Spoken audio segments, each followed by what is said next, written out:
저는 그 일장인 히스토리시 레컨스트룩지온 말하자면 역사적 건축 복원 이거의 서론 부분과 그리고 1-1.1의 비올레 르딕의 복원 개념 이거에 대한 것들을 맡았는데요. 중간에 안 끊고 한 번에 갈게요. 이거는 별로 큰 내용이 없어서 어 그러니까 저도 이거를 역사적 복원이 뭔지 개념을 좀 잡아보려고 아이라이팅도 좀 끄적끄적 거려보고 전체적으로 책을 좀 끄적끄적 봤는데 이 사람이 아무튼 그런 컨셉을 5개인가로 나눠서 이제 복원은 이러한 복원에 대한 요건 그리고 이런 건물이 어느 요건으로 이제 복원되었나 이런 컨셉을 정하려고 이제 만든 단어인데 확실히 히스토리시 레컨스트럭션이 어떤 복원인지는 감이 잘 안 와요. 왜냐면은 역사적이지 않은 복원이 있을 수 있나? 약간 이 생각이 제일 많이 들면서 그런데 이제 서론 부분에서는 이제 뭔가 역사적 복원이 이것이다 라기보다는 복원에 대한 그냥 역사?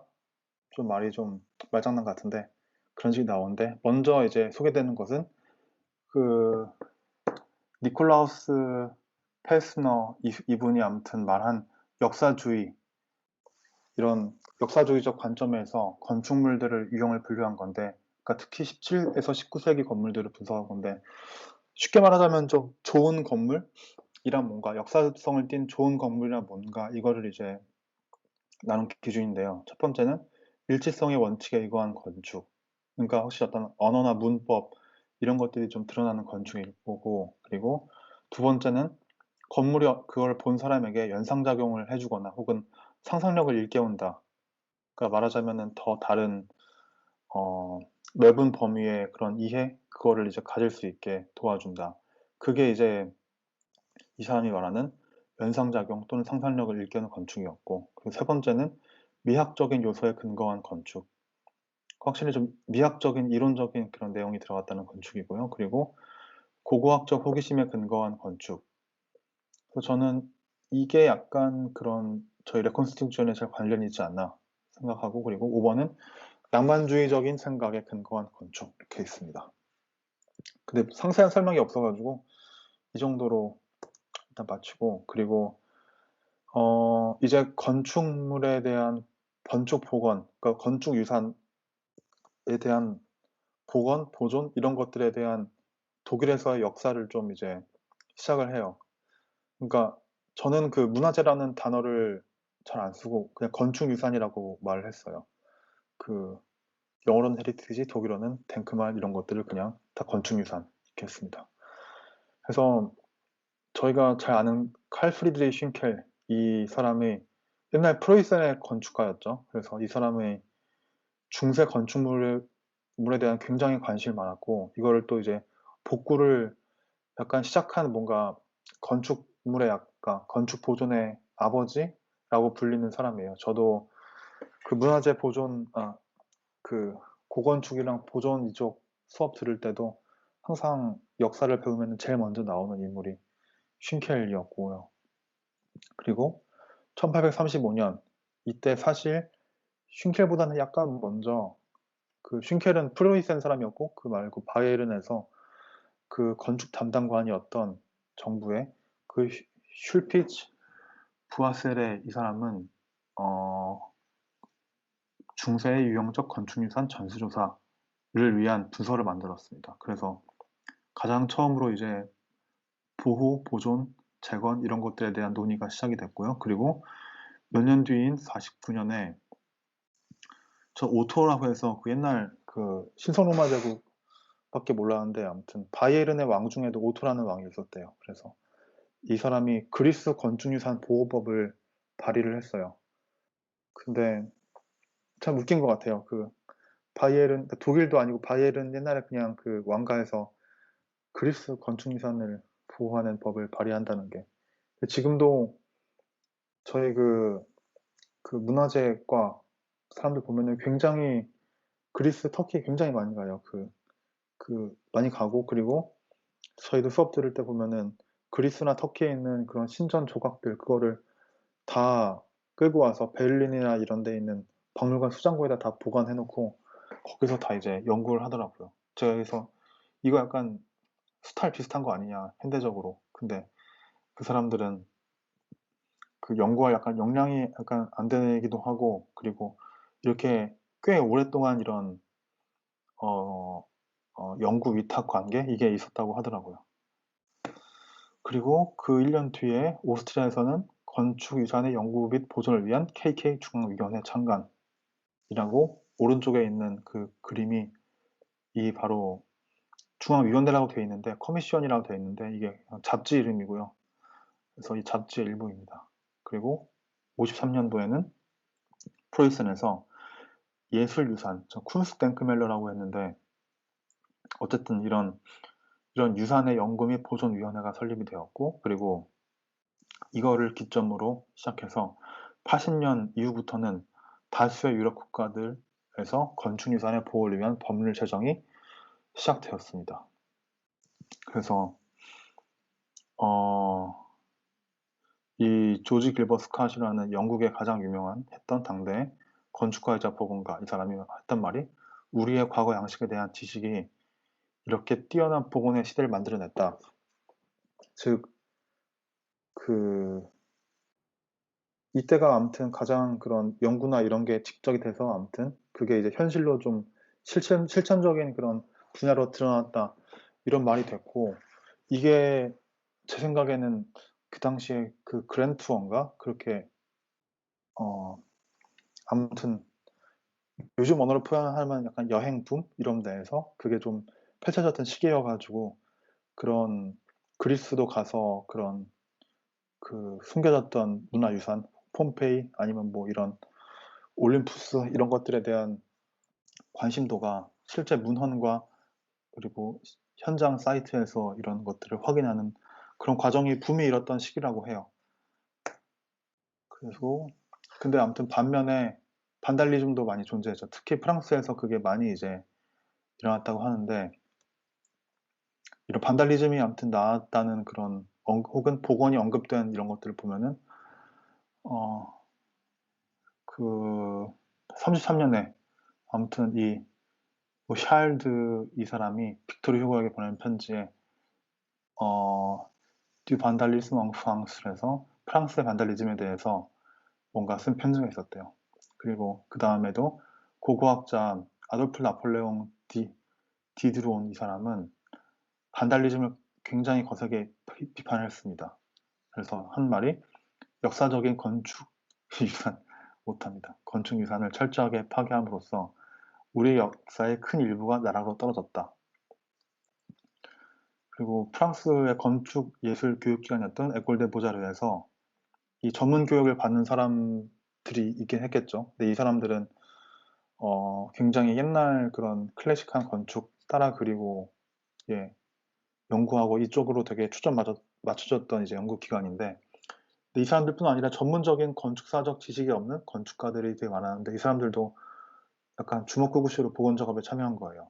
그래서 이때까지 아직 가이드라인 없이 이런 그냥 새로운 방법, 새로운 재료 이런 것들로 그냥 복원이 됐는데, 이때 45년도에 비올레 르딕이 아주 중요한 분이 노트르담 대성당 복원 사업의 대표로 이제 임명이 됩니다. 그래서 이 사람은 계획 없는 복원 작업에 대해서 굉장히 비판적이었어요. 그리고 지금 이 사람의 이론은 사실은 아까 주영 씨가 말씀하신 것처럼 그 노틀담 대성당 화재로 인한 복원 때 그거에 대한 그런 굉장히 논란이 많았던 아무튼 프로젝트인데, 그런 것처럼 지금의 이 사람의 이론은 굉장히 논란일 수도 있고 맞나 틀리냐 혹은 사람들에 대한 생각이 굉장히 다를 수 있는데, 당대에서는 가장 획기적일 뿐 아니라 이제 최초로 이거를 이론적으로 정립을 한 거예요. 그래서 그 이론적이고 시스템적으로.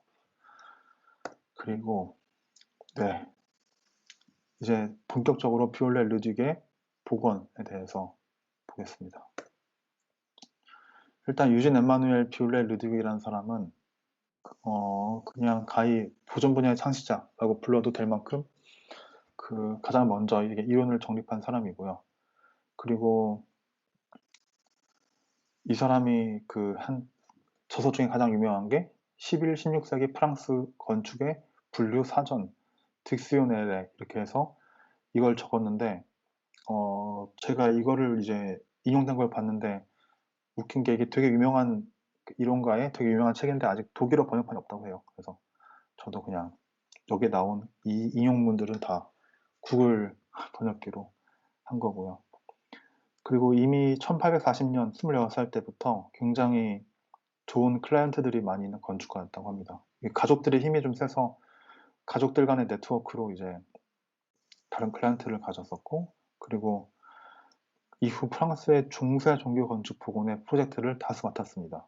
그리고 생마리에 있는 마들렌 성당, 파리의 노트르담 성당, 그리고 생데니, 아미엥 및 랭스에 있는 성당들을 복원을 했고, 그리고 여기서 말하는 복원이라는 그 레스타우라지온, 이거는 역사 건축의, 저도 약간 영어로 그냥 혼용했었는데 보존이라고 일단 했습니다.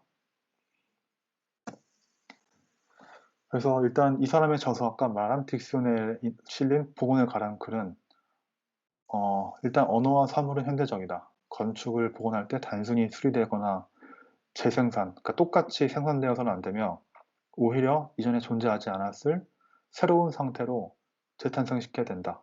이런 말입니다. 그러니까 여기서 왜 이전에 존재하지 않았을 이런 식으로 뭔가 했냐면은 존재하지는 않았을 거예요. 그러니까 무슨 말이냐면은 어 그러니까 결론부터 말씀드리면 이 사람은 여러 가지 양식을 혼합해서 아무튼 새로운 상태로 나아간다. 이게 이 사람의 그런 말하자면 이상향점인데, 근데 이전에 존재하지 않았진 않죠. 왜냐하면 각각의 파트들이 뭐 고딕이면 고딕, 르네상스면 르네상스 이거를 다 존재했던 것들이니까. 근데 이걸 다 모으면은 존재하지는 않았죠. 이 전체적인 거는. 그래서 아무튼 그런 의미고, 또 복원은 비올레 르딕에 있어서 현대적이며 새로운 현상이다. 제가 아까 말씀드렸던 건데 수천 년간 지속되어 온 과거의 수리 및 보수의 전통과는 결을 달리한다.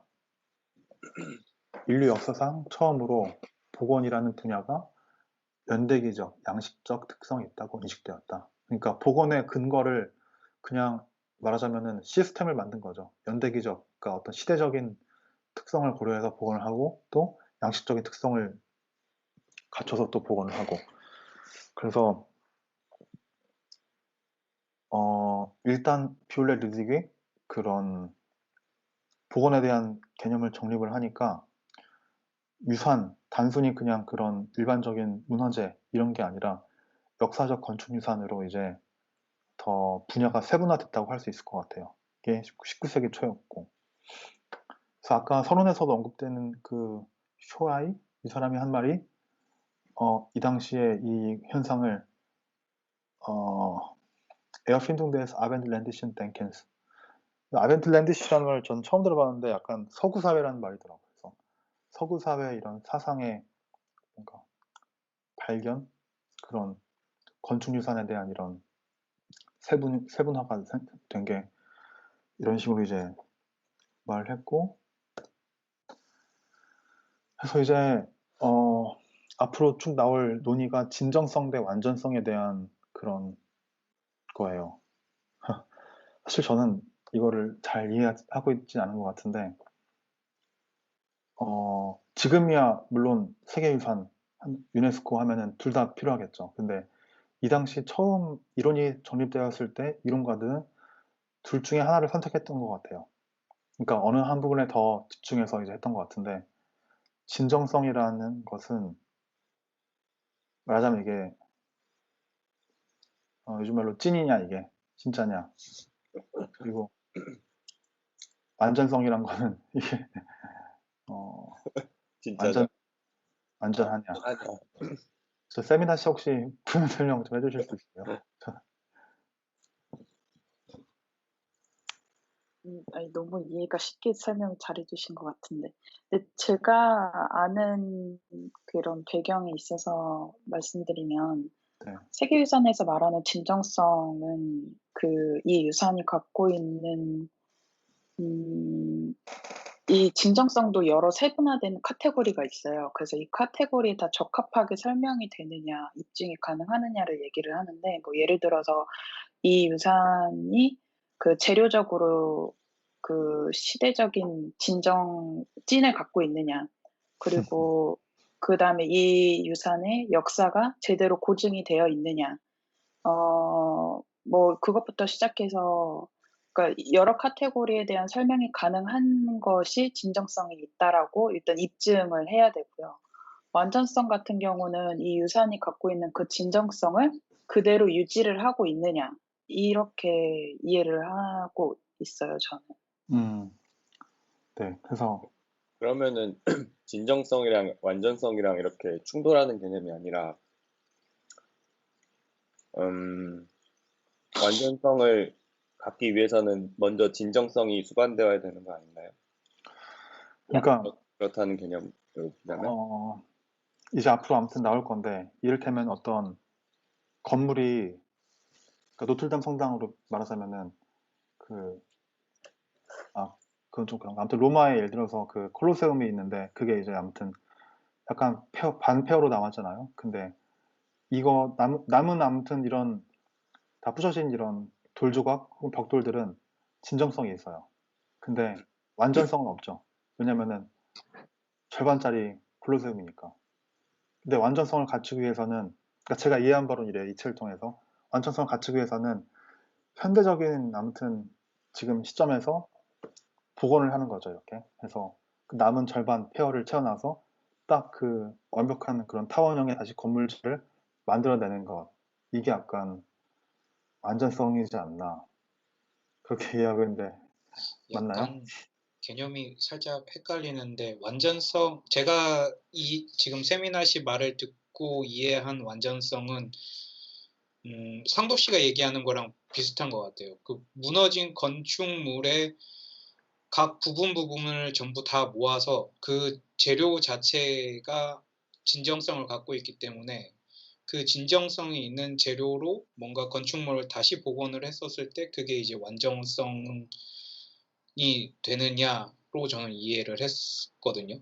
그쵸. 세미나 씨 그렇게 하면 되는데 음. 이제 많이 유실되고 특히 약간 그런 그 루인 이렇게 표현하는데 그런 식으로 약간 폐허에 가까운 것들은 그러니까 그런 진정성이 남아있는 물질들 그러니까 옛날에 그 오리지널한 그 건축 재료들이 없을 때 유실되었을 때 그걸 이제 말하는 거죠. 저는. 그러면 진정성이 없는 그 재료들로 뭐 예를 들어 콜로세움 복원하는데 거기 주변에 있었던 게 아니라 그냥 인공으로 만들어낸 뭔가로 그걸 다시 복원을 했어요. 그러면은 그건 완전성이 있는 거예요, 없는 거예요? 있는 거요. 그럼 진정성이 없어도 완전성은 있을 수 있는 거죠. 그쵸. 제가 이 책에서 이해한 바로는 네. 형태적인 완전성은 있다고 얘기할 수 있겠는데 사실 그 진정성이 없는 재료로 복원을 하게 된다는 것 자체가 그 뭐라고 해야 되나? 진정성을 또 해치게 되기 때문에 그 베니스 헌장에서 얘기를 하는 거를 이제 차후에 베니스 헌장 발표를 하시겠지만 베니스 헌장에서는 그 복원의 과정에서도 진정성을 얘기를 하거든요. 그래서 복원을 할 때 그 우리가 흔히 눈으로 볼 수 있는 재료가 아닌 그러니까 벽돌이나 돌이나 나무 이런 것들뿐만 아니라 성곽을 예를 들면은 돌을 쌓을 때 그 안에 들어가는 이 자체 이 성분 자체도 전통적인 재료, 전통적인 기법을 또 증명을 하고 고증을 해서 복원을 해야 되는 방침이 있어요. 근데 만약에 이런 것들이 이런 전통적인 가치, 전통적인 진정성을 해친다 하면은 그 복원 작업은 당장 스톱해야 된다. 근데 불가피하게 복원을 해야 된다라고 하면은 또 여기서 재밌는 거는 복원을 할 때 원래 있던 것과 어울려져야 하지만 또 이 복원이 되었다는 것을 티를 내서 이 복원의 과정이 몇 개의 레이어로 거쳐졌는지를 또 티를 내야 돼요. 그래서 예를 들어서 콜로세움을 말씀하셨는데 콜로세움도 원래 있었던 그런 석조 구조물과 또 현대에 들어와서 복원된 그 구조물이 색상이라든지 어떤 형태라든지 약간 다르거든요. 그래서 이런 전체적인 그 과정들이 다 어우러져서 완전성을 이룬다? 저는 전 어, 그렇게 이해를 하고 있어요. 세인아 씨 완전성이 영어로 인테그리티인가 그거죠. 그쵸? 예, 맞아요. 제 생각에 아마, 어쩌면은, 그러니까 저는 그 인테그라지온 독일어로 만약 그렇게 했을 텐데, 그거를 독일어로 표현해서 폴코멘하이트라고 했는데, 어쩌면은 그 세계유산에서의 그 기준인 완전성이 아닐 수도 있겠다는 생각이 좀 드네요. 왜냐면은, 예, 그럴 뭐 수도 있을 것 완결성이라고 해야 될까요, 지금 예를 들어서. 그거보다는 좀 더 라이트한 개념일 수도 있을 것 같아요. 예. 음. 네, 일단 아무튼 그러면은 그런, 제가 확실히 모르지만 아무튼 제가 아무튼 이해한 이 책의 그 1-1장에서 말하고 있는 거는 아무튼 제가 말하는 부분이 돼요. 그러니까 완전성을 취하고자 하면은 진전성이 떨어질 수 있다. 뭔가 이런 식으로 이제 구분되는 거라서, 그러면 아무튼 그 세계 유산에서의 완전성이랑 조금 약간 거리를 둬서 아무튼 이해해 주시면 되겠습니다. 네. 계속 할게요. 네. 네, 그게 바로 이제 여기 나왔죠. 그래서 복원의 모순성이 있어요. 그래서 건축 유산을 과거에 존재하지 않았을 상태로, 그러니까 여러 가지 양식이 혼재된 상태로, 근데 완전성, 그러니까 뭔가 완결적인 그런 형태를 갖추어 회귀를 시킨다. 그래서 표면적인 의미는 복원과는 역사적인 컨텍스트에 대해서 스스로 역사적인 상상력에 따라서 창조적 혹은 건축 예술적으로 개입할 수 있다. 이런 의미고요. 그리고 내포하는 의미는 보존은 이게 허상인 것이다.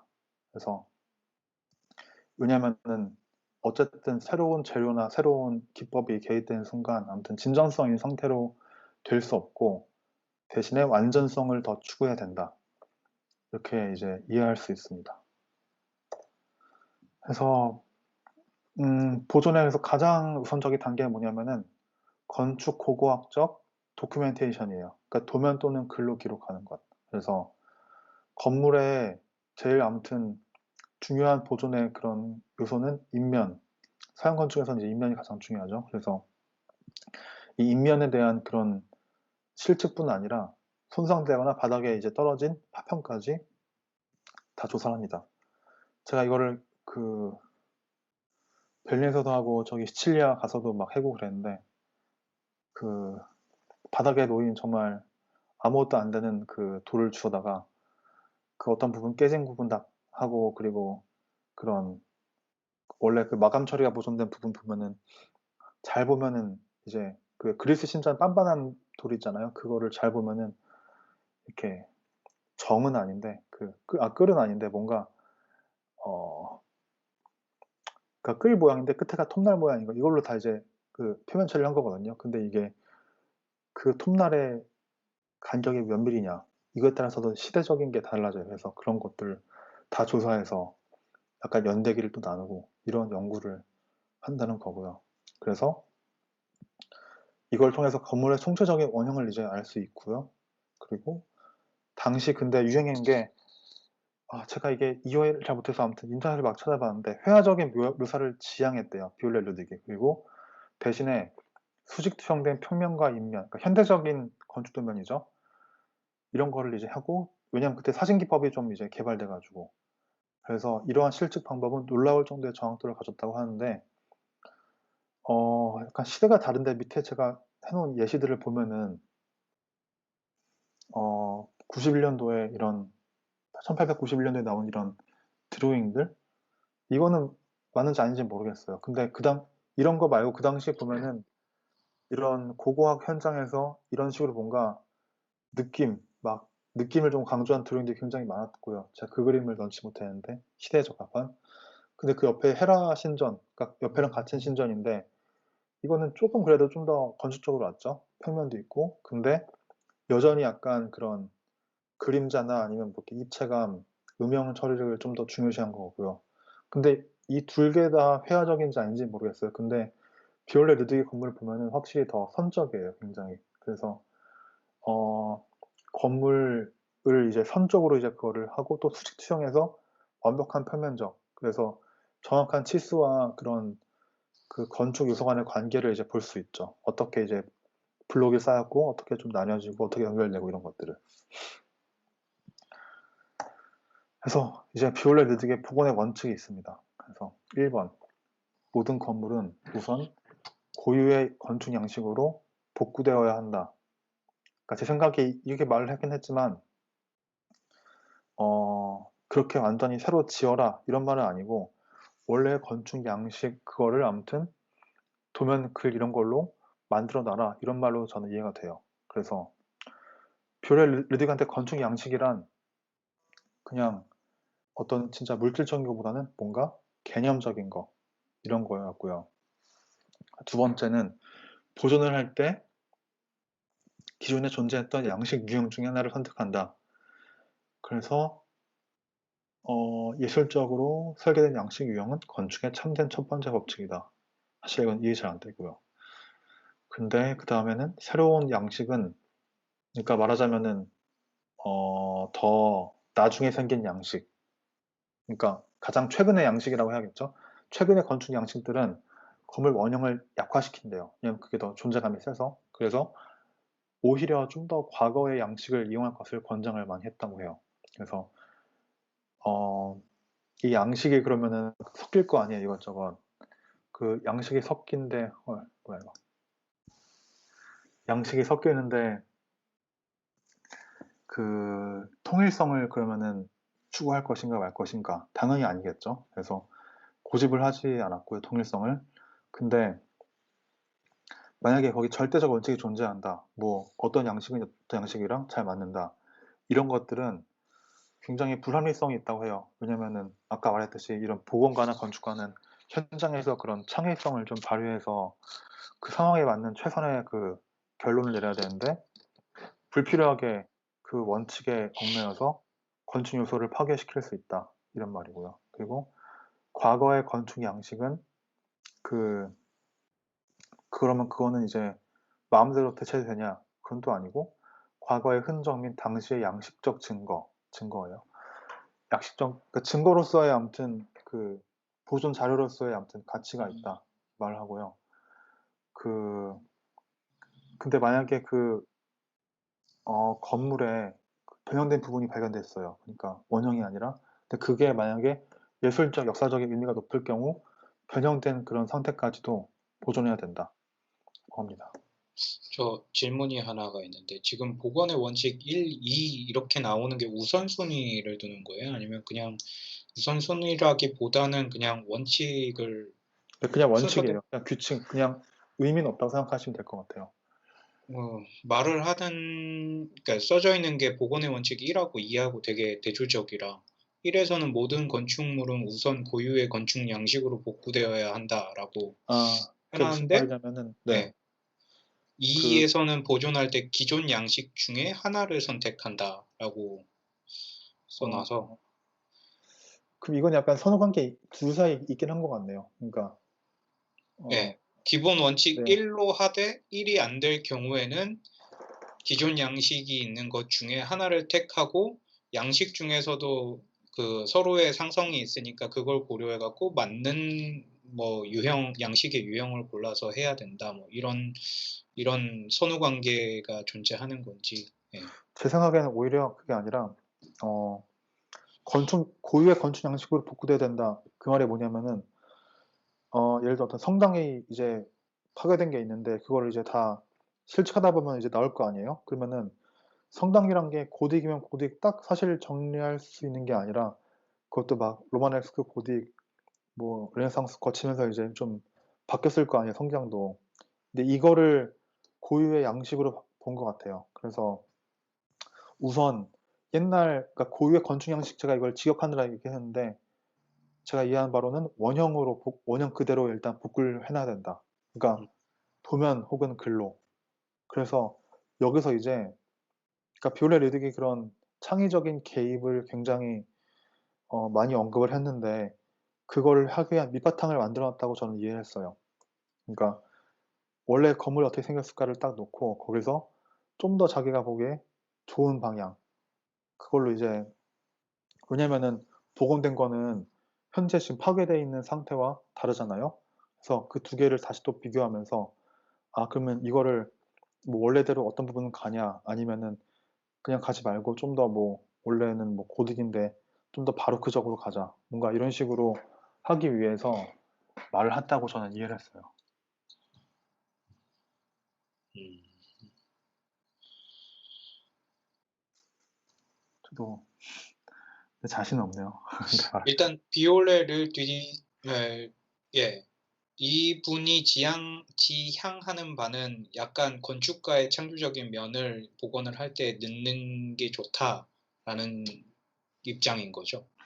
그쵸. 근데 사실 복원가가 창조적이라고 하는 것 같아요. 그러니까 건축가도 건축가 맞긴 맞는데 일단 원래 복원은 막 그렇게 다시 하는 건데 그게 아니라 복원 자체가 아예 창조적인 행위를 해야 된다. 이런 어, 거예요. 제가 알고 있던 개념이랑 완전 반대되는 얘기라. 네, 알겠습니다. 일단 예, 계속 진행하시죠. 3번 원칙은 부서진 건물을 완전히 그러니까 온전하게 복구할 필요는 없고 일단 그래도 지속 가능한 재료 그러니까 앞으로 그걸 복원하면은 지속돼야 되니까 그거를 통해서 그럴듯한 형태로 최대한 완벽하게 새로 만들면 된다. 이렇게 해서 이 사람은 복원을 개선이라고 이제 표현했습니다. 그래서 가장 최선의 방법은 그러니까 말하자면 아까 주현 씨 말씀하신 것처럼 그 건물의 이제 어떤 성당의 이제 그 원형을 아무튼 고유의 양식을 저희가 이제 알게 되면은 그 파괴된 부분이 고유의 양식이 딱 넣으면 그게 최선인가? 아니다. 개선할 점이 있을 것이다. 이런 식으로 보는 거죠. 그래서 가장 최선의 방법은, 그러니까 제일 좋은 방법은 그 건축 유산을 보존하여서 새로운 기능까지도 아무튼 이 사람을 좀 넣는 것을 바랬던 것 같아요. 그리고 다음 4번 원칙은 어떤 건물을 복원할 때 건축가는 양식도 알아야 하지만 그 건물의 구조와 뼈대, 성질, 그러니까 그냥 구조라고 표현했는데 약간 이 사람은 원래는 구조 대신에 인체라는 말을 썼어요. 인체. 그래서 그런 것들을 알고 있어야 한다. 그래서 건축가는 건물에 생명을 불어넣는 자이기 때문이다. 그래서 건축가 자신이 그 건물을 지었던 것처럼 즉시 그러니까 처음 그거를 설계했던 그런 상태로 돌아가서 모든 건물을 면밀히 살펴야 한다. 그래서 글을 쓰는 것에 비유하자면은 철자의 정확성보다 옛날 형태로 옛날 형식에 맞춰서 현대의 관점으로 새로 쓴다. 이렇게 볼 수 있겠네요. 제가 하는 말 아니고 책에 나와 있던 거고요. 그리고 복원에 근데 위험성이 있는데 일단 아무리 창조적인 작업이어도 건축 유산의 전반적인 이해가 기본적으로 필요하고요. 왜냐면 그게 그 시스템이 일단 갖춰져야 되니까. 그리고 선행된 건물 조사에 기반해야 함.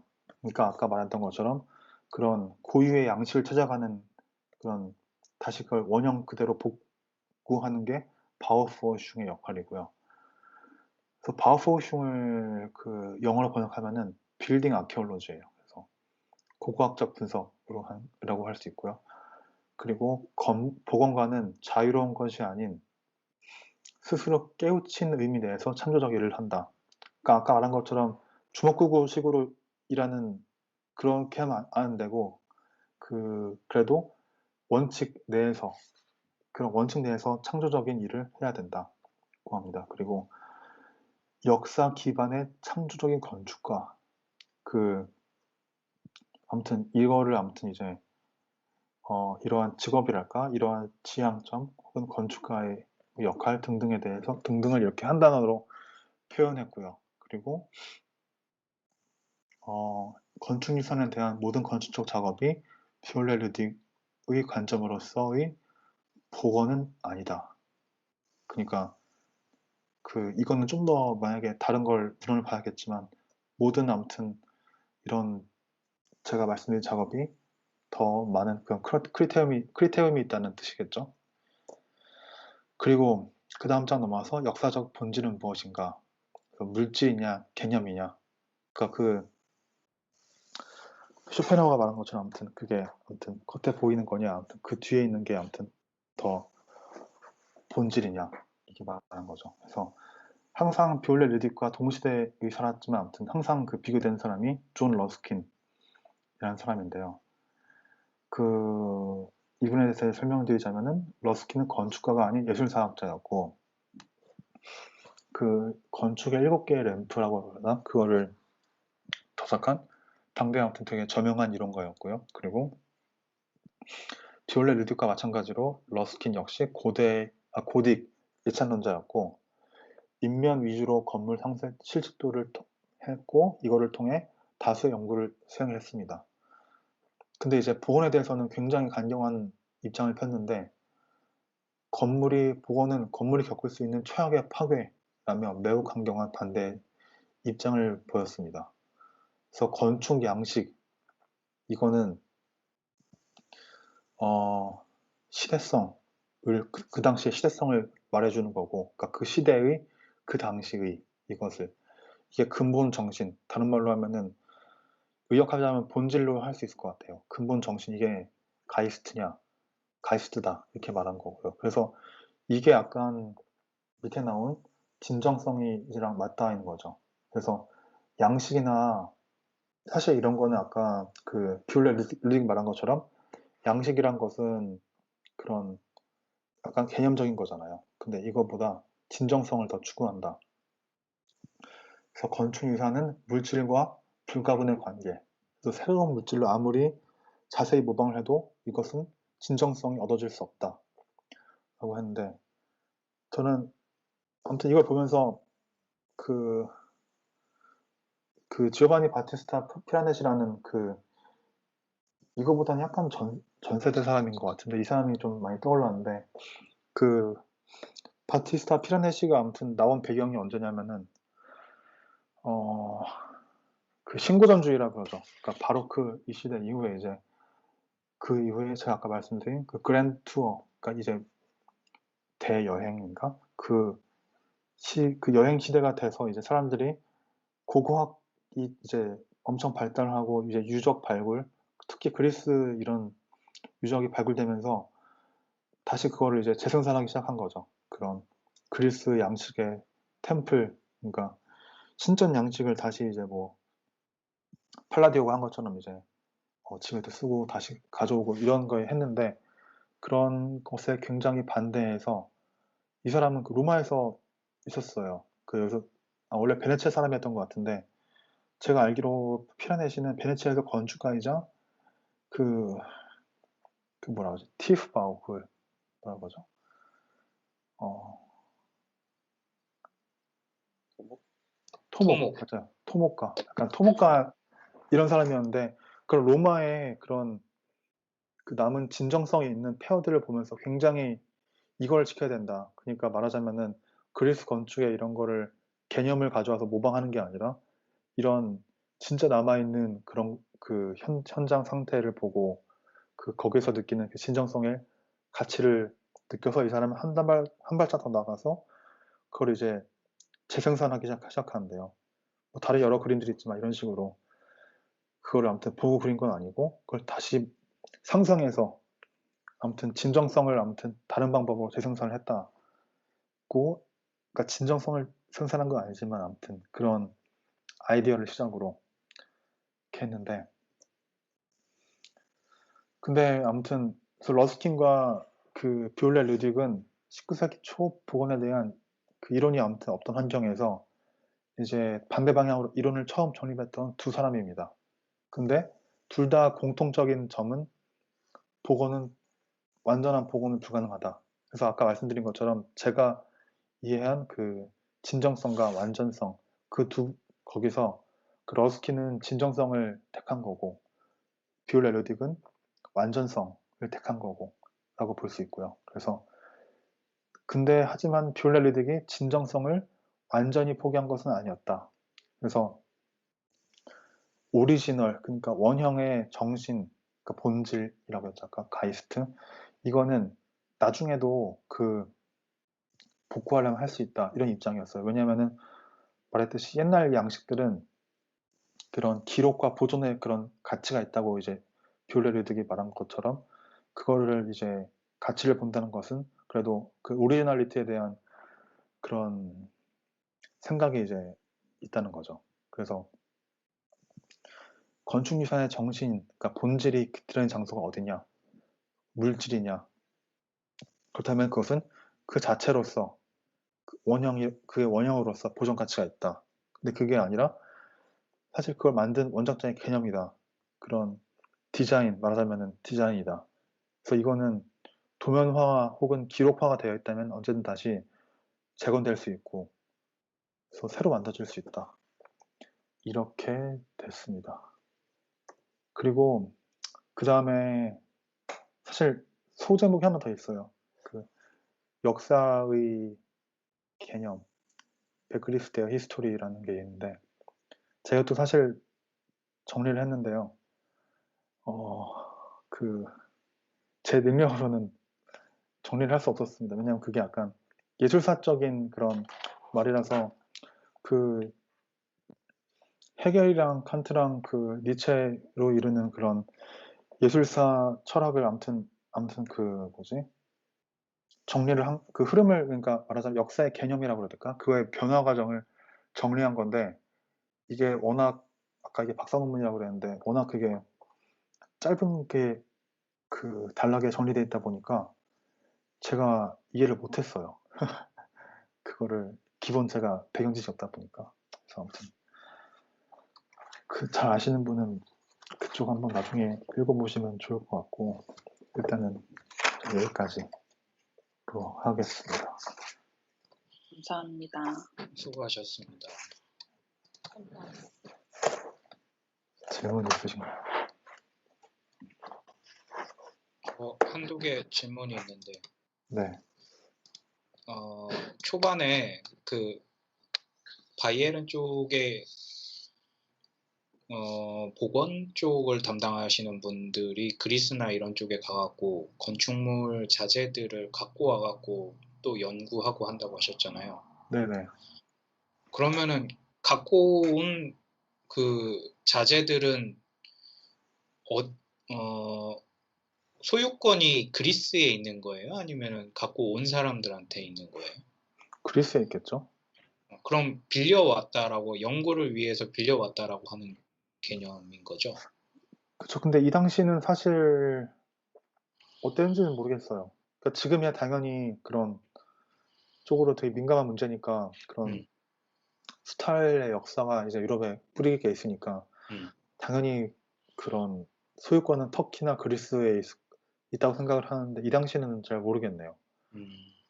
그러니까 말은 그리스 건축유산 보호법이라고 하면서 그 왜 그런 강대국이 약소국을 보호한다고 하는 게 사실은 그 말 그대로 리터럴리 그런 보호가 아니잖아요. 근데 네. 속에는 뭐가 있는지 저도 잘 모르겠어요. 그리고 네, 말씀하세요, 준영 씨. 그 뒤쪽에 이제 반달리즘이라고 하는 거. 네. 네, 저는 반달리즘을 처음 들어봐서 이게 무슨 개념인지를 좀 그냥 설명해 파괴 주시면. 행위라고 보시면 될 것 같아요. 그러니까 파괴. 네. 또 현대에서도 뭐 아무튼 현대 도시에도 뭐 반달리즘이 있다. 그런 거는 그냥 단순히 파괴뿐 아니라 뭐 낙서도 반달리즘에 들어가나요? 그래피티도? 네. 네. 아주 뭐 이제 그냥 유물이나 유산에다가 벽에다 훼손이라고 보면 낙서하고, 예, 훼손하는 행위. 예.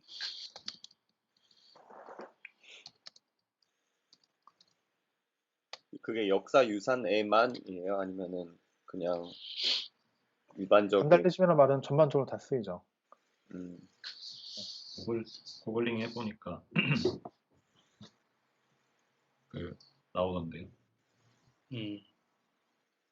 뭐라고 저도 처음 봐서 구글링 해봤습니다. 지금까지 제가 알고 있던 복원은 그냥 크게 두 부류로 나뉘는데 하나는 역사적인 복원하고 하나는 기능적인 그냥 복원. 근데 이 책에서 말하는 거는 저는 역사적인 복원으로 봐서 세미나 씨가 말한 그 세계 문화유산 쪽에서 말하는 진정성, 네, 그런 개념이 되게 확고했었거든요. 많았었는데 뭐 비올렛 릴딕 이분이 말씀하시는 거는 또 좀 틀려서 네, 재밌었습니다. 네, 재밌었어요. 그 아까 비올레르딕이 얘기한 보존 원칙 4번이 저는 그 문구를 보면서 그 건축가가 건축물을 지었지만 또 아까 원래는 인체인데 구조라고 해석하시고 뭐 뼈대 성질 이런 건물의 생명을 불어넣는 자 이렇게 해석한 게 마치 이 사람은 건축가를 의사처럼 네, 맞아요. 사람이 사람을 태어나게 하고 그다음 의사가 태어나게 하는 건 아니지만 건축물이 망가지거나 어디 고장 나면은 건축가가 의사처럼 다시 기능하게 하는데 또 혹시 그 시대에 좋은 뭐 아이디어라든지 좋은 약재라든지 아니면 좋은 수술 기법이 있으면 그거를 도입하고 살려내고 이런 느낌이 들더라고요. 맞아요. 이 성질이란 단어도 그 템퍼라멘트를 번역한 거거든요.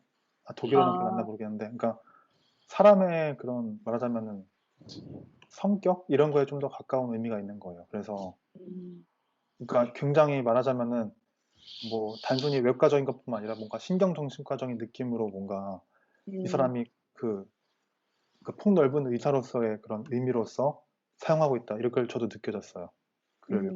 네. 그런 것 같아요. 그래서 어쨌든 이 사람을 수술해서 고치기는 했지만 이 사람은 그대로 이 사람이기 때문에 그 고치는 방법이라든지 뭐 기술은 그렇게 크게 신경은 안 쓰는 듯한 느낌이긴 한데 재밌었어요. 네. 그 아까 준영 씨께서 말씀하셨던 그 그리스 유산들이 이제 떼어져 나가서 이제 외국으로 반출이 되면 그게 뭐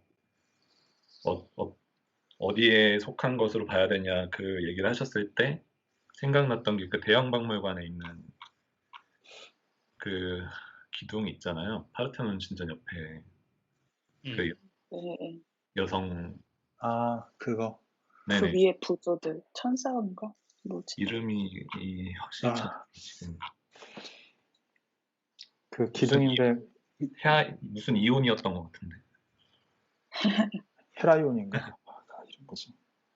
네, 아무튼 그런 약간 그 관리 능력을 핑계로 많이 가져갔던 것 같아요.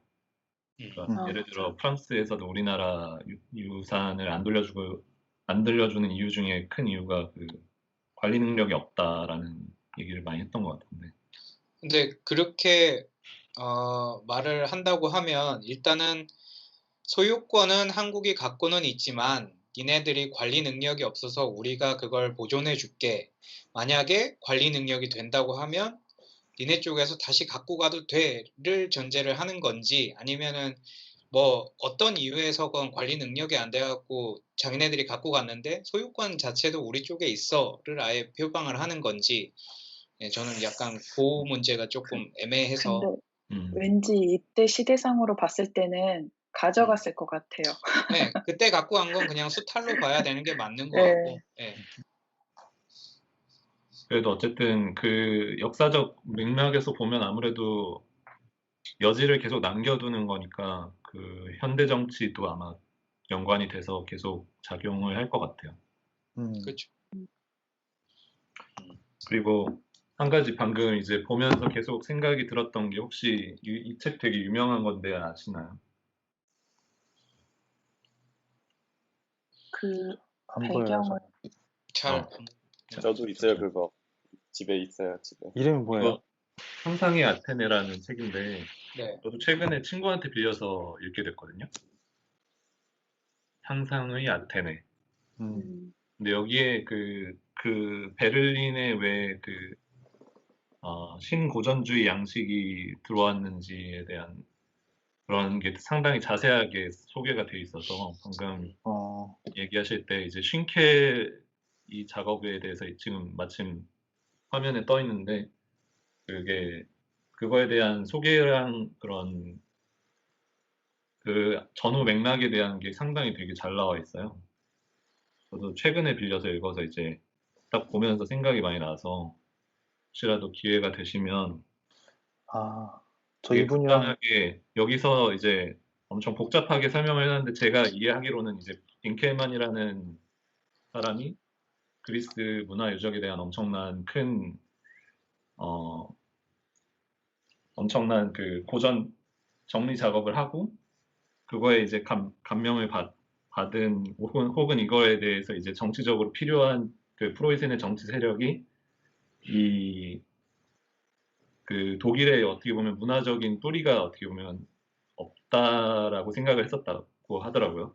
그러니까 역사적 맥락에서 보면 어떻게 보면 독일이라는 그 정체성을 찾기가 되게 어려워서 그래서 이제 차용한 게 그리스 고전주의라는 얘기를 하고 있는 것 같아서 여기선 그게 하나의 좀 이해하시는데 맥락으로 네 생각해 주시면 좋을 것 같습니다. 그리고 거기서 책에서 그 뿌리가 없는데 찾다 보니 그 그리스에서 그걸 찾을 수 있었다. 그래서 네, 뭐 맞아요. 거기서부터 오는 그 어떤 스케치들이나 어떤 그런 것들을 다 차용해서 독일 이제 프로이센 왕국이 이 독일을 베를린을 건설할 때 이제 그 킨켈이랑 함께 이제 필두로 내세웠던 게 신고전주의 양식 뭐 이런 것들 그런 거 이제 해가지고 지금의 베를린이다라고 네. 책에서 설명했던 것 같아요. 그래서 이제 제가 계속 여기서 보면서 생각이 든 건 베를린에 있는 신고전주의라는 건 어떻게 보면 그 고전을 재현한 거잖아요. 그쵸. 그래서 그게 어떻게 보면 어느 정도까지가 복원의 대상이고 정책성 그 문화 양식을 인정을 해줄 수 있는지도 약간 항상 고민이 될 것 같아요. 그러니까 이거는 물론 역사적으로 가치가 있긴 하지만 이거는 어떻게 보면 그 스타일을 차용한 거잖아요. 그래서 만약에 지금 현대 시대에도 이런 고전 양식의 건물을 짓는다면 그거는 왜 역사적으로 인정을 그러니까 뭐 보존의 대상이 되지 않는가 혹은 덴크말에 뭐 포함이 되는가 안 되는가 이런 거에 대한 만약에 논의가 생길 수도 있을 것 같아서 근데 신고전주의가 그대로 가져와서 사용한 게 맞나요? 그러니까 그게 신이라는 말이 붙을 수 있는 이유는 그걸 이제 가져오긴 했지만 그걸 재해석하는 과정도 있고 그리고 여기에 맞게 어떤 새로운 고전주의, 말 그대로 신고전주의의 양식으로 이걸 정의해서 지은 거기 때문에 그런 어떤 가치 판단에 대한 논의를 신고전주의를 통해서 이루어진 건축물도 충분히 할 가치가 있다라고 저는 이해했거든요. 그때. 그래서 모르겠어요. 신고전주의가 정확히 어떤 개념에 어떻게 정의될 수 있는지는 잘 모르겠지만 그러니까 신고전주의가 이제 많이 이제 아무튼 그 중에서 거의 이제 그거를 제일 먼저 혹은 유명하게 이끈 사람이 팔라디오인데 그 사람이 신고전주의를 이제 어떻게 가져왔냐면은 주로 주택에서 먼저 그게 발생한 거예요. 그러니까 주거 건축에서. 왜냐면은 자기가 제 글을 읽었는데 그 사람이 로마에 여행 갔다가 그 어떤 건물을 보고 그러니까 그런 로마인 옛날에 그런 그리스 양식의 그런 게 있었잖아요. 근데 그걸 보고 그러니까 그런 보통 공공 건물에 그런 그리스 양식으로 많이 되어 있죠. 그런 건물에 그런 위어드시라고 하는데 그걸 뭐라 그러지? 뭔가 건물에 품격 있는 뭔가 그런 거를 갖추기 위해서 그리스 양식을 많이 썼는데 특히 템플 프론트라고 템플 인면을 근데 그걸 주택으로 잘못 본 거예요. 역사 플라디오가. 그래가지고 그거를 근데 이거 대박이다 해가지고 그 우리도 이런 그 란트하우스 그러니까 그런 전원주택 이것도 뿐만 아니라 일반적인 도시주택도 그런 템플 프론트를 이용하면은 그런 집에 그런 뭐 위험이나 아무튼 뭐 그런 거를 더 줄 수 있을 것 같다. 그래서 그 템플 프론트뿐 아니라 나중에 이제 자기의 언어로 발전이 되는데 어쨌든 그걸 가져온 거는 확실히 그냥 그 그리스의 어떻게 보면은 비올레 루드빅이랑 비슷한 것 같아요. 그 양식을 뭔가 정말 자유롭게 이렇게 선별적으로 쓴 거잖아요. 그러니까 그리스 양식을 가져와서 그 현대 그 평면이나 평대 거기 건물 규모에 맞게 디자인을 넣어서 거기서 이제 말하자면 더 디자인적인 요소로 그걸 활용한 거죠. 복원이라기보다는 리메이크 개념이 강한 거네요. 네, 그걸 해서 그 팔라디오는 복원은 한지 모르겠고 거의 다 아무튼 신축을 한 사람이니까 주로. 그 흐름 중에 하나가 제가 보기에는 그 그랜드 투어라고 하셨나요, 아까? 네네. 그 과정에서 이제 그리스 양식에 대한 게 정립이 되고, 그게 이제 어떻게 보면 좀 하나의 양식으로서 정리가 됨으로써 이게 사람들이 그걸 차용할 수 있는 여지가 생긴 것 같거든요. 그래서 물론 미적인 것도 되게 중요하겠지만, 그게 어떻게 보면 이전까지는 그거에 대한 이해가 부족하고 그냥 약간 역사적인 한 부분으로 생각했던 게 이제 이게 하나의 양식으로 정립이 되면서 그게 이제 사용할 수 있는 소재 혹은 그런 게 됐다라는 생각도 들고, 이 책에서는 빈켈만이라는 사람이 되게 중요하게 나오더라고요. 그래서 여기도 많이 나와요. 네, 그래서 그 사람이 이제 진짜 그리스에 대해서 어떻게 보면 되게 동경을 갖게 한 대상이고, 그거로 인해서 어떻게 보면 사람들이 마침 그 시기에 이제 정치적으로 쉰켈이나 이런 사람들은 원래 고딕에 관심이 많았다가 이제 차차 그 고전주의를 좀 더 문화적 정체성이나 약간 그 민족의 뿌리로서 이용하려고 그게 좀 결합이 돼서 독일의 고전주의는 그렇게 발전이 된 것 같다는 생각이 들었습니다. 그 언급한 그 약간 피아네시 사실 이 사람도 좋은 사람 아닌 것 같아요. 왜냐면 이 사람이 단순하게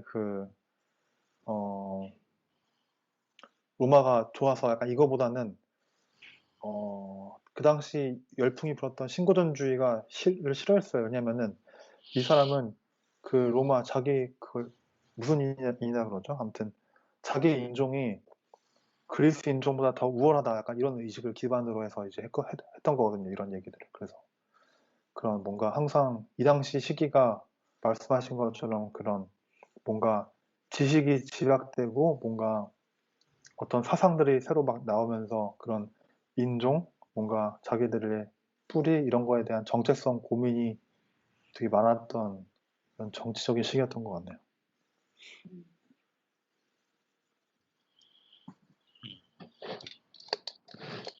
그리고 더 이상 질문 없으신가요? 아까 전에 그 네. 세계유산 완전성 얘기를 제대로 말씀 못 드린 것 같아가지고. 네. 그래서 지금 다 듣고 보니까 그 세계유산 쪽에서 말하는 완전성하고는 개념이 완전히 다른 것 같기는 한데, 그 세계유산 쪽에서는 완전성을 형태적인 거에 완전한 것뿐만 아니라 그러니까 형태가 완벽히 100% 있어야 된다 그런 개념이 아니라 그 진정성이 갖고 있는 그 가치를 보여줄 수 있는 여러 제반 요소들을 다 갖췄는지에 대한 거를 완전성이라고 하거든요. 예를 들어서 이제 법적인 테두리로 잘 지켜지고 있느냐. 그래서 이 유산의 가치가 훼손되지 않는 바운더리, 뭐 문화재 보호법에 의해서 그 유산이 제대로 유지가 되고 있는지, 또 세계유산에서는 버퍼존이라고 해서 등록된 유산뿐만 아니라 그거를 둘러싸고 있는 버퍼존 완충지대가 있어야 되거든요. 그래서 그런 것들도 잘 갖춰지고 있는지, 이런 것들까지도 완전성 안에 포함되고 있다고 말씀드리고 싶었어요. 아까 얘기를 못 드려서. 감사합니다. 네, 아닙니다. 약간 무형적인 거네요. 그쵸? 예, 뭐 좀 더 그런 뭐 여기서 말하는 뭐 진정성이라는 것도 사실은 어떻게 보면은 완전성이 되게 포괄적이다라고 그냥 보면 될 것 같은데, 네. 진정성도 그 안에 들어가고 다른 개념들도 완전성 안에 포함될 수 있고. 제가 알기로도 그 한국에 그 서원이 등재됐는데, 그걸 서원을 등재시키기 굉장히 어려웠던 이유 중에 하나가 그런 뭔가 성리학적인 설명? 그것도 있다고 들은 것 같거든요. 그러니까 이것을 약간 더 유산의 아무튼 가치를 높여준 요소로서 그런 뭐랄까. 그러니까 유산 이 건축이 진짜 이게 가치가 있다. 그런 걸 말해주려면은 그거에 대한 제반 요소들 뿐만 아니라 뭔가 그거에 대한 개념, 가치나 이런 철학 같은 것 부분도 있었는데, 그것도 약간 완전성에 포함되는 건가요?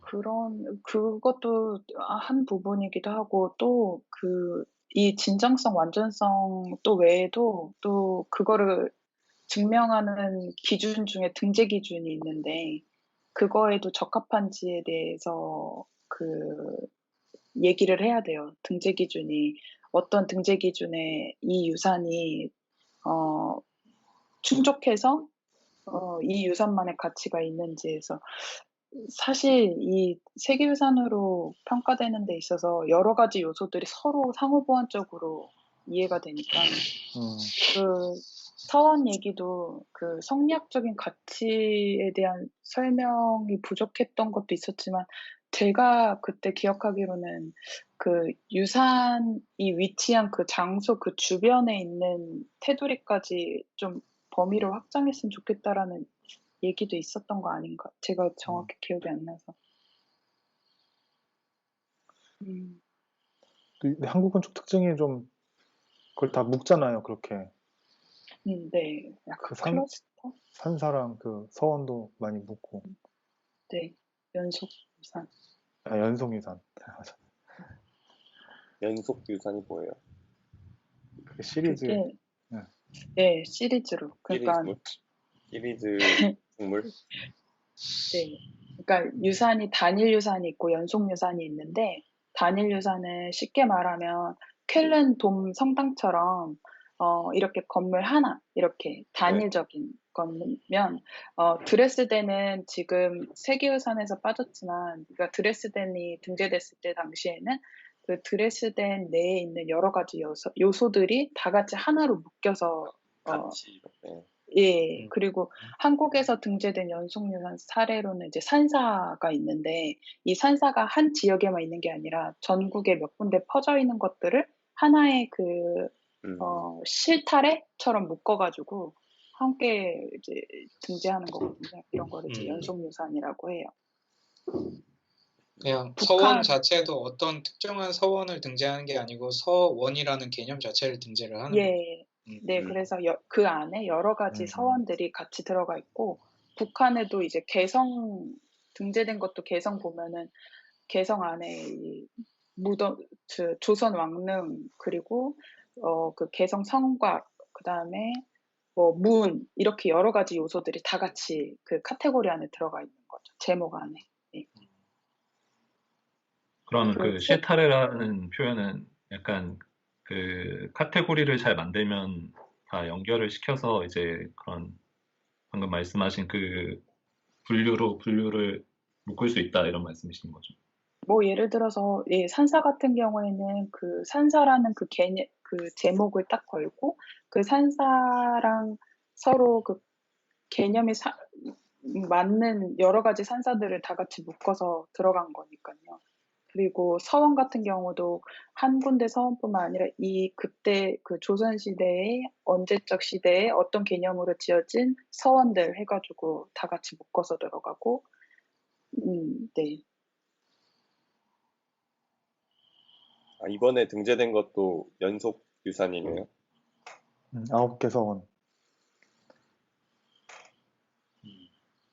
그 세진님 저 하나 질문 있는데, 네.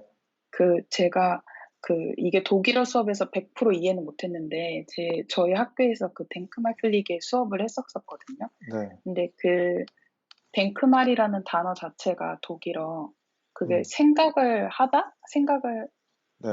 덴크 말 이래서 덴크말이라고. 네. 기념. 네. 예, 기념물도 되고 그냥 기념이라고 하는 그 단어 자체가 덴크말로 보시면 될 것 같아요. 네, 근데 그거를 덴큰 플러스 말 해가지고 그러니까 한 번 더 생각하게 하다 해서 덴크말이 됐다고 교수님이 얘기를 하셨는데 그런 개념이 맞는 건지 잘 모르겠어요. 저도 그 수업을 들은 적 있거든요. 덴크말의 네. 어원적인 거에서. 근데 제가 배웠던 그 강사분은 그분은 모른다고 했어요. 왜냐면은 이게 많은 추측이 있는데 명확하지 않은 그 증거가 뭐냐면은 덴크말은 복수형이 2개 존재해요.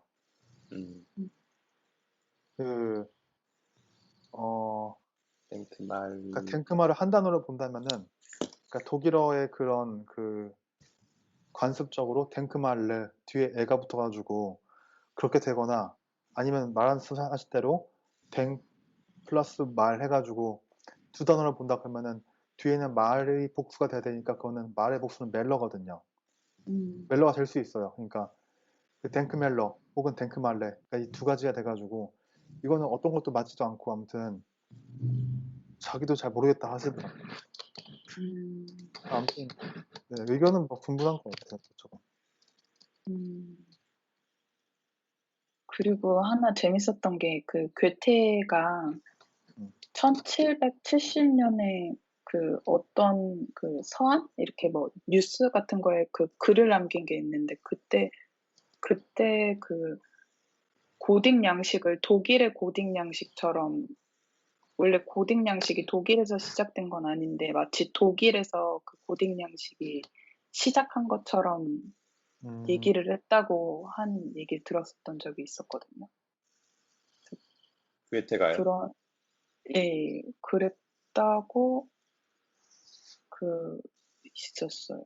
그래서 먼저 처음 고딕 양식을 언급한 게 괴테였다? 이렇게 수업을 들었었던 것 같은데 아까 그 그리스의 양식을 어떤 양식으로 뿌리를 찾는 거를 이런 고딕 양식도 우리 독일 거 이렇게 해서 좀 뭐라고 해야 되나 근간을 두는 그런 생각들을 좀 과거에 많이 한 거 아닌가라는 생각. 독일인 특성인 것 같은데 약간 민족주의적인 그런. 네, 그거에 대해서 저도 얘기를 들은 게 있는 거는 유럽 내에서는 양식이라는 게 워낙 좀 겹치는 게 많잖아요. 그리고 지역적으로도 서로 계속 뭔가 한 나라로서 이렇게 오래 있었던 지역도 어떻게 보면 좀 없고. 그러니까 로마가 어떻게 보면 저기 영국까지 갔었으니까 네. 이게 뭔가 양식을 자기 거라고 주장하려는 그런 움직임은 항상 있는 것 같아요. 그러니까 뭔가 뭐 아예 그리스처럼 이렇게 아예 시작한 곳이 아니면, 그러니까 네.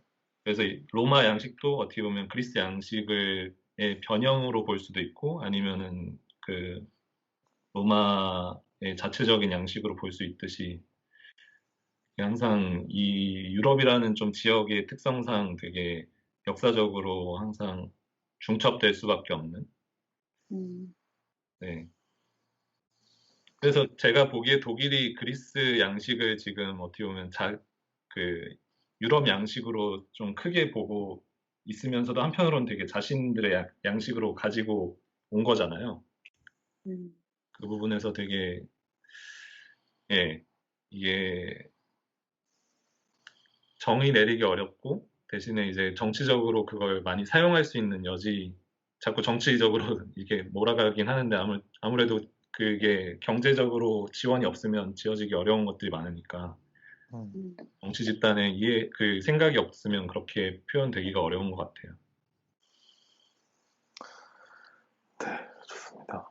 더 질문 없으신가요? 시간이 많이 지났네요. 얘기하다 보니까.